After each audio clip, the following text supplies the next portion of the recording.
로마서 4장 1절로 12절 말씀 드리겠습니다. 오늘 본문에는 아브라함을 예로 들면서 아브라함이 어떻게 의를 획득했는지, 하나님께서 어떻게 그를 의롭게 여기셨는지 거기에 대한 예를 들면서 말씀을 하고 있습니다. 1절에 보니까 그런즉 육신으로 우리 조상인 아브라함이 무엇을 얻었다 하리요, 이렇게 아브라함을 예로 들고 있죠. 아브라함은 육신으로 유대인들의 조상이 됩니다. 2절에 보면 만일 아브라함이 행위로서 의롭다 하심을 받았으면 자랑할 것이 있으려니와 하나님 앞에서는 없느니라, 그렇게 말씀하죠. 자, 아브라함이 행위로 의롭다 여김을 받은 것이 아니다. 만약에 행위로 의롭다 여기심을 받았다면 자랑할 게 있겠지만 아브라함은 자랑할 게 없다, 그렇게 말씀하고 있어요. 그래서 3절에 보면 성경이 무엇을 말하느냐, 아브라함이 하나님을 믿음에 그것이 그에게 의로 여겨진 바 되었느니라, 이렇게 말씀하고 있죠. 그래서 하나님께서 아브라함을 의롭게 여기신 것은 그의 행위가 아니라 믿음이다, 그렇게 말씀을 해요. 창세기 15장 6절에 그 말씀을 인용을 하고 있습니다. 이것은 이제 야고보서에 보면은 아브라함이 행위로 의롭게 여긴 바 되었다, 믿음으로만 아니다, 그렇게 말씀을 하는 장면이 나오거든요. 그러니까 이 로마서는 믿음을 강조하고 야고보서는 행위를 강조하는 것처럼 보입니다. 그래서 이 두 가지가 서로 상충되는 것 같아요. 도대체 무슨 말씀이 맞는 거냐? 믿음으로 된다고 했다가 또 행위가 중요하다고 했다가 뭐가 더 중요한 것이냐, 이게 좀 상반되는 것처럼 보이는데 그러나 이것은 어떤 그 시점의 차이에서 발생하는 겁니다. 지금 로마서에서 사도 바울이 말하고 있는 아브라함이 의롭게 되었다라고 하는 시점이 어디냐, 이것은 하나님께서 그를 부르실 때의 시점을 말하는 거예요. 그러니까 아브라함이 자격이 있어서, 아브라함이 어떤 그 행위가 있어서 아브라함을 부르신 것이 아니다라고 하는 거죠. 아브라함을 하나님께서 부르셨을 때에 아브라함이 그것에 믿음으로 반응했기 때문에 그 믿음을 보시고 그에게 그 믿음의 여정을 출발하도록 하나님께서 은혜를 베풀어 주셨다, 믿음의 조상이 되게 하셨다라고 하는 것입니다. 그러니까 로마서에서 믿음으로 의롭다 여김 받는다라고 하는 것은 죄인이 구원받는 과정에 처음 참여하는 과정을 다룬 것입니다. 그리고 야고보서에서 믿음만이 아니라 행위로 의롭다 여김을 받았다라고 하는 것은 구원에 참여한 이후의 모습을 말하는 겁니다. 그러니까 구원 과정에 들어간 사람을 대상으로 하는 말씀이다라고 하는 거죠. 그것을 뒷받침하는 것이 로마서에서도 우리가 어제 보지 않았습니까? 3장 마지막 절에 보면 뭐라고 말씀하죠? 그런즉 우리가 믿음으로 말미암아 율법을 파기하느냐, 그럴 수 없느니라, 도리어 율법을 굳게 세우느니라, 그렇게 말씀했어요. 그러니까 우리가 선택받은 것, 우리가 구원받은 것, 그것은요 전적인 은혜입니다. 내 행위가 아닙니다. 그래서 하나님께서 이렇게 쭉 보시다가 행위가 온전한 자를 구원하시는 게 아니고요, 하나님이 그저 하나님의 절대 주권으로 선택해서 구원해 주십니다.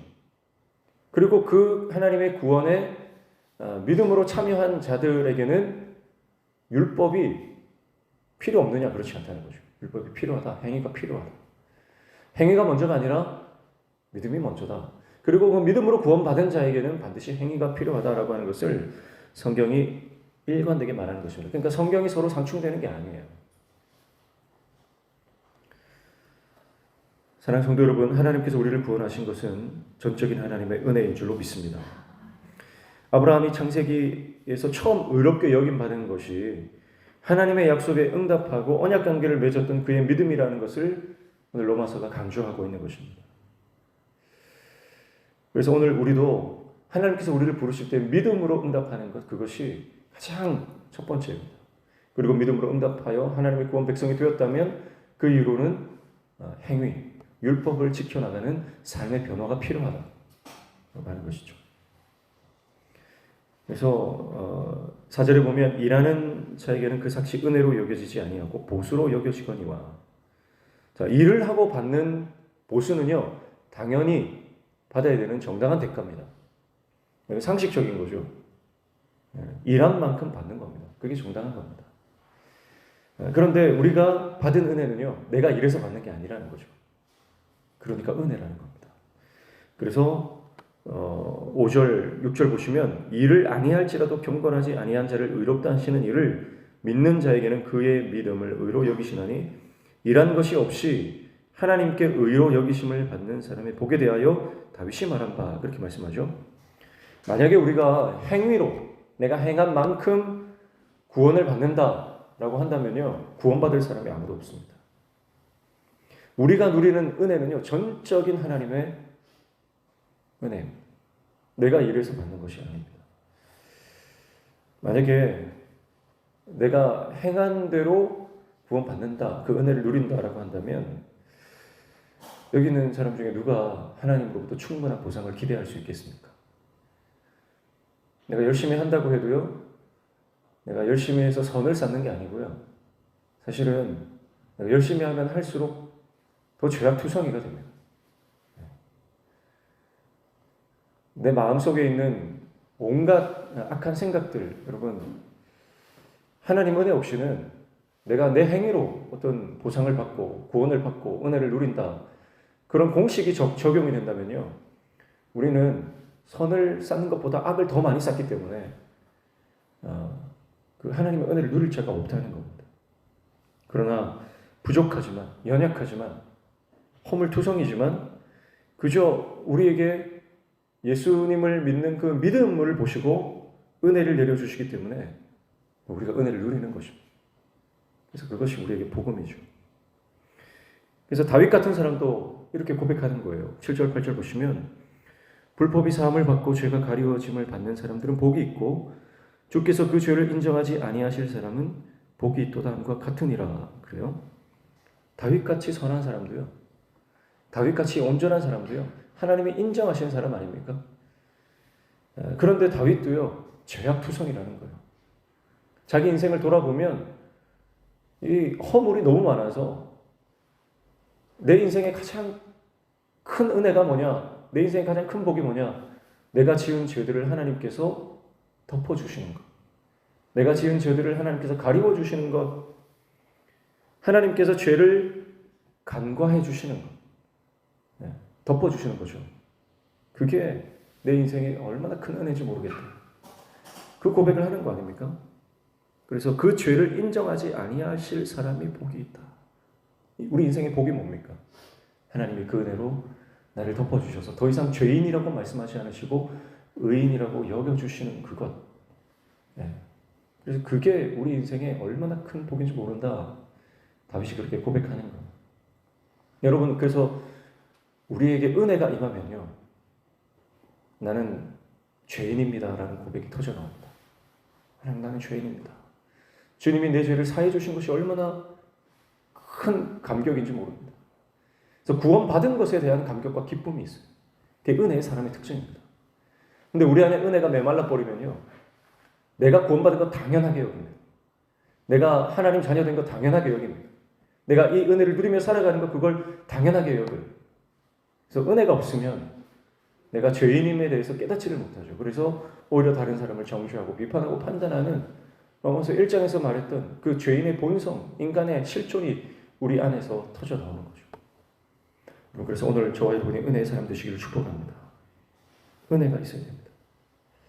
9절, 10절 보면 그런즉 이 복이 할례자에게느냐 혹은 무헬례자에게도냐 무릇 우리가 말하기를 아브라함에게는 그 믿음이 의로 여겨졌다 하노라. 그런즉 그것이 어떻게 여겨졌느냐, 할례시냐 무할례시냐, 할례시가 아니요 무할례시니라. 자, 아브라함이 믿음으로 의롭게 된 시기를 재조명합니다. 아브라함이 믿음으로 의롭게 된 때가 언제입니까? 할례를 받고 난 이후입니까? 받기 전입니까? 할례를 받기 전이죠. 이것은 너무나 분명한 사실입니다. 그러니까 구원은 할례와 관계가 없는 거예요. 외적 표지, 행위, 나의 출생, 태생, 자격, 조건 그것은 상관이 없습니다. 구원은 믿음으로 받는 것입니다. 할례받기 전입니다. 그러니까 할례라고 하는 것은 구원과는 상관없는 외적 표지일 뿐이고요. 구원받고 난 이후에 하나님께서 구원받은 백성이라는 표로 주는 외적인 표지일 뿐입니다. 그래서 11절 12절 보시면 그가 할례의 표를 받은 것은 무할례 시에 믿음으로 된 의를 인치는 것이니 이는 무할례자로서 믿는 모든 자의 조상이 되어 그들도 의로 여기심을 얻게 하려 하심이라. 또한 할례자의 조상이 되었나니 곧 할례받을 자에게뿐 아니라 우리 조상 아브라함이 무할례 시에 가졌던 믿음의 자취를 따르는 자들에게도 그러하니라. 이렇게 말씀하죠. 그러니까 할례는 믿음의 표다. 인치심을 받은 것이다. 그렇게 말해요.